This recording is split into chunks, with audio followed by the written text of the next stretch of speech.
Well, you might not recognise that car right now, but that is exactly the way they want it, because hiding underneath all of that sticker and camouflage is one of the most hotly anticipated new hot hatches of its generation. That there is the Hyundai i30N, and we've been given early access to one of the prototypes to see if it lives up to the hype.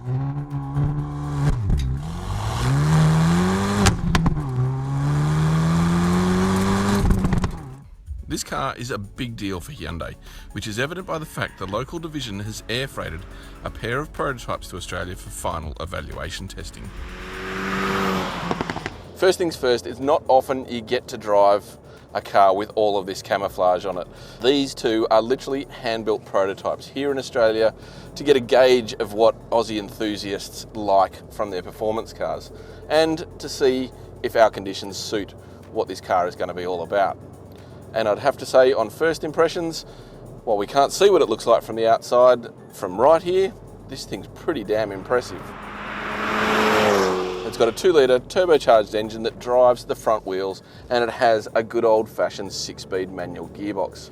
While Hyundai has yet to reveal official power outputs, that engine is said to produce more than 200 kilowatts and around 400 newton meters in the top spec model, and an estimated 185 kilowatts and 350 newton meters in the entry level version. And that should give it enough grunt to rocket from 0 to 100 k's an hour in around 6 seconds, putting it on par with the rest of its front wheel drive rivals.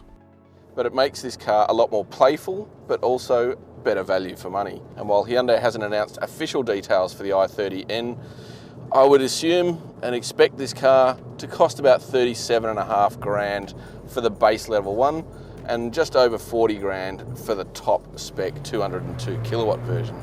And that is going to be exceptional value, particularly when you consider that its chief rivals and the car that it's benchmarked against, the Volkswagen Golf GTI, starts from 42 grand. As for how it drives, Hyundai's really concentrated on making this car both livable as an everyday hatch, but also exciting and fun to drive as a genuine hot hatch.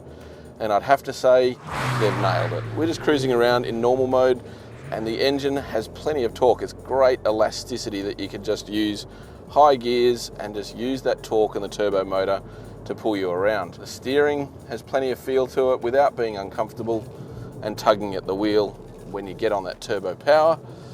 But then, when you really want to have some fun, you just simply press this checkered flag button on the steering wheel.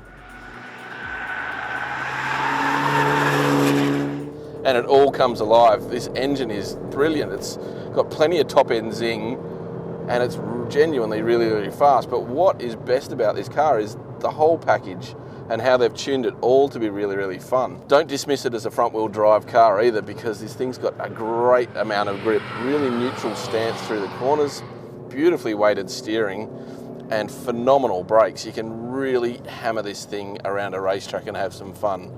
And then just simply turn the button off and cruise home. There's a few hints of BMW in this car too, and that's not really that surprising considering that Albert Biermann, the former boss of BMW M Sport, is the father of this car. The most obvious of those is the tachometer, which has got a set of digital lights around the outside, exactly like a BMW M3, and then it's got some shift lights across the top, exactly like an M3.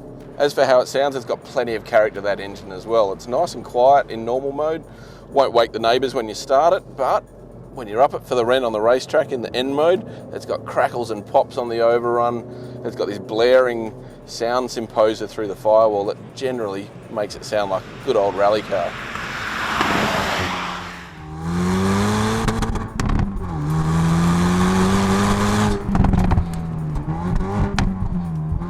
All in all, I think this is going to be one of the most exciting hot hatches of its generation, and certainly one of the most exciting cars to arrive in Australian showrooms this year.